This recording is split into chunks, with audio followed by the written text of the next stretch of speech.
Welcome to Ukraine War Chronicles, a documentary series examining the human impact of the ongoing conflict. I'm Alexei Petrov, reporting from Kiev. Today, we'll be exploring how this war has transformed the lives of ordinary citizens in Ukraine's capital. And I'm Natalia Kovalenko, a humanitarian correspondent who has been documenting civilian experiences since the invasion began.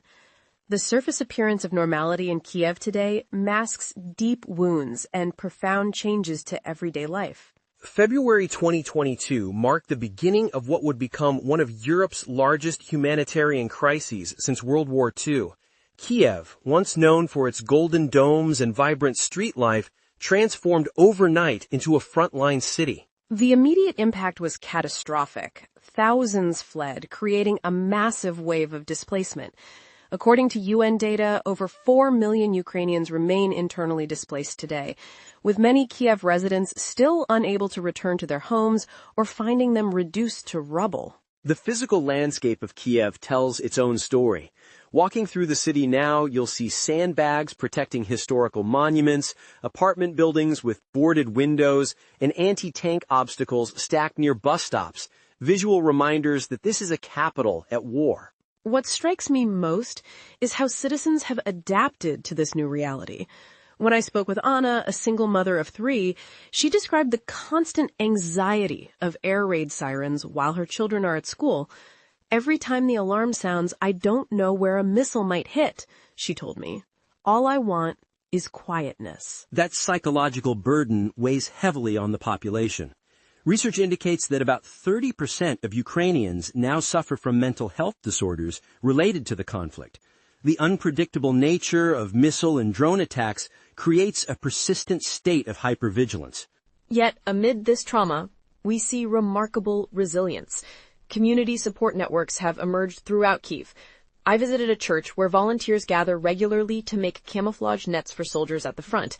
These networks provide not just practical support, but crucial psychological comfort. The humanitarian situation remains challenging. Nearly a quarter of Ukraine's population now lives in poverty, and infrastructure damage has led to frequent power outages across Kyiv.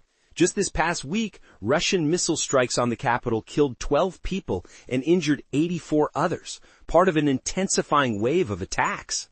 Daily routines have been completely reconfigured. Kyiv operates under a 10 p.m. curfew, with metro stations closing at 8 p.m., though they remain open as bomb shelters. Most shops close by early evening. One resident told me, "We plan our entire day around potential air raid warnings and where the nearest shelter is." Infrastructure damage presents another layer of hardship. Critical services like electricity, water, and heating have become unreliable, particularly after targeted attacks on energy facilities. During winter months, many in Kyiv faced freezing temperatures with limited or no heat. Yet there's a strange duality to life here. During my visits, I've seen couples taking wedding photos in central squares, children playing in parks, and cafes filled with people. Life persists, even as air raid sirens might interrupt at any moment. This juxtaposition of normalcy and crisis is what many describe as Kyiv's new reality. Look closely at those cafe patrons, and you'll notice emergency go bags tucked under tables, or conversations pausing as people check air raid alert apps on their phones. The displacement crisis has created another challenge. While many who initially fled have returned, housing remains scarce and expensive. Families often crowd into small apartments, sometimes hosting relatives or friends who lost their homes in heavily bombarded areas. Economic impacts are substantial as well. Ukraine's economy shrank by over 30% in the first year of the conflict. In Kyiv, many businesses have closed, and unemployment remains high despite some economic recovery. Humanitarian aid has become essential for many families. I met with Olena, who runs a community kitchen in eastern Kyiv. She explained how their operation has become a lifeline. We serve about 200 people daily, elderly residents who can't evacuate, families who've lost income, and those newly displaced from frontline areas. For many, it's their only hot meal of the day. Children have been particularly affected. Schools in Kyiv now operate with bomb shelters, and classes are frequently interrupted by air raid warnings. Remote learning, already familiar from the COVID pandemic, has become a regular feature again when the security situation deteriorates. Despite these challenges, educational efforts continue. I visited a school where the basement shelter has been transformed into a colorful learning space with books and art supplies.